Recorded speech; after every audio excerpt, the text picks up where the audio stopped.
Hi everyone, I wanted to put together a video for week 23. It's actually kind of week 24 is what we're gonna do today for orchestra because it's a review and a celebration.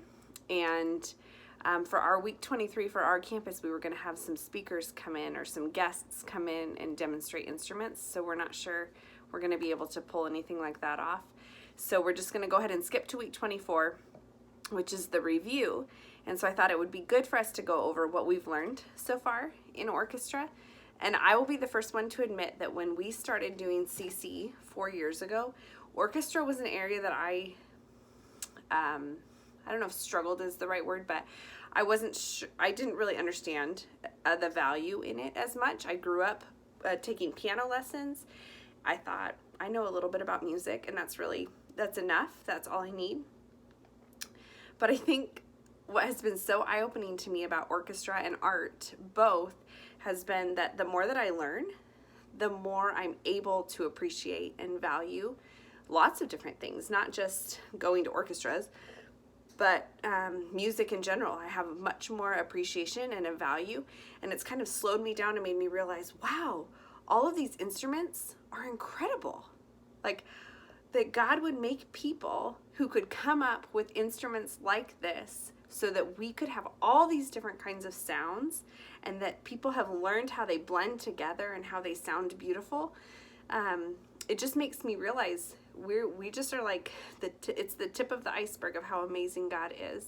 And I hope that learning about orchestra for you this year is doing that for you, that it's helping you admire and be in awe of our Creator and the people He created, and the music and the abilities that He has given us to do and to learn, and the amount of time people have put in to learn how to play these instruments. So that's my little soapbox of why orchestra is important. And then secondly, let's quick review the couple things that we've learned so far this year. So take a minute and turn to your mom or dad and tell them the instrument families. See if you can remember.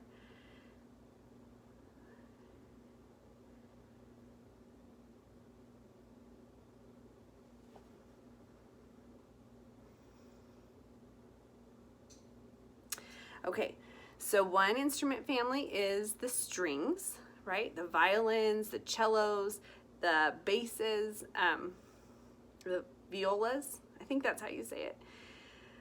The next instrument family is the woodwinds, that has the flutes and the piccolo, the oboe, the saxophone, and clarinet. Then we have the brass, which is the horns like trumpets, trombones, French horns, tubas. And lastly, we have the percussion family, which again we talked about last week, are things that you're pushing on. So the drums, all the different kinds of drums, cymbals, xylophones, as well as the piano, all fit in that percussion family. So those are the families. And then let's review the three composers that we learned about this cycle. We've learned about Beethoven, about Brahms, and about Dvorak. So feel free to review any of those. Those were our goals for this cycle's orchestra. Today we have a fun way for you to get to review it at home, and it's called Peter and the Wolf. So if you've been in CC before, maybe you have experienced this or ever listened to Peter and the Wolf.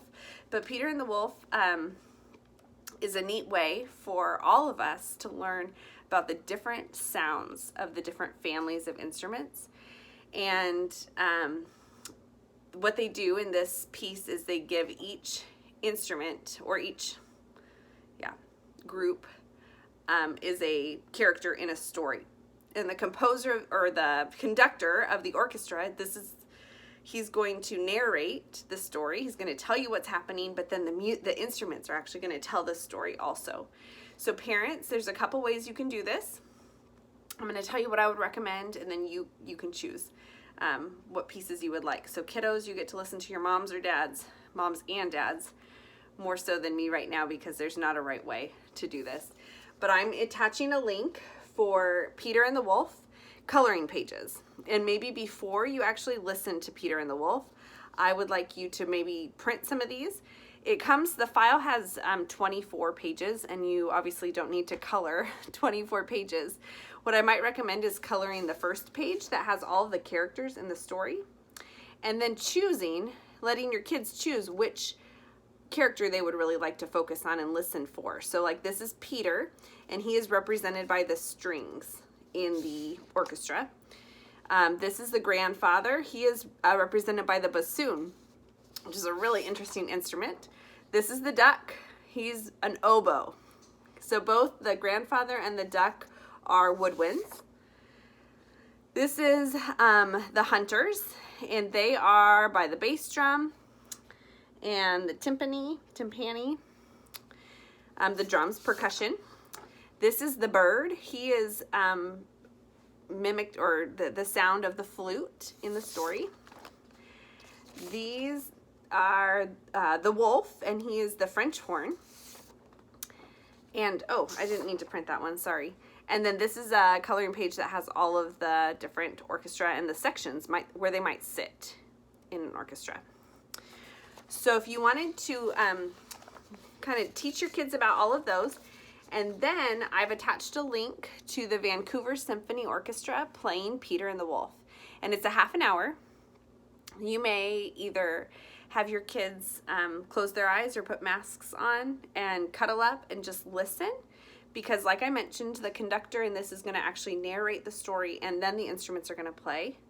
Or, and I kind of like that idea, because when your eyes are covered, your ears seem to work better. It's like your brain, right? You process things differently if you don't have all your senses available. And so if you want to cover your eyes and just listen the first time, maybe then you can listen to it again. Maybe not today, but another day you can listen to it again. And this time watch it, because then you get to see the actual people playing the instruments for the oboe and the flute and the French horns during the story. And I think that that's a neat way to learn as well. I think that that is all that I have for orchestra. Oh no, I do have one more thing. I'm also attaching or mentioning a link to the Khan Academy, Khan.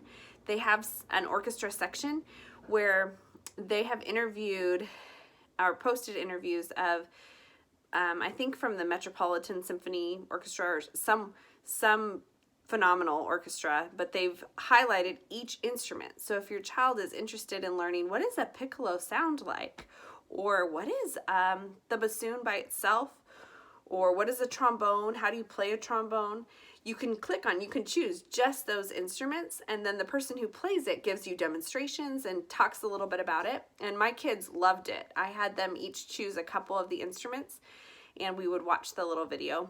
We didn't always watch all of the videos, but we did enough that we all learned things from it. So that's also attached below. So there's the link to the YouTube video of the Peter and the Wolf. There's the PDF of the coloring pages, and there's the Khan Academy tutorial for you to look into if you're interested. All right, best wishes. We'll see you. I don't know if I'm doing a video next week, but I would love to see your guys' faces, so maybe post a picture. Okay, bye.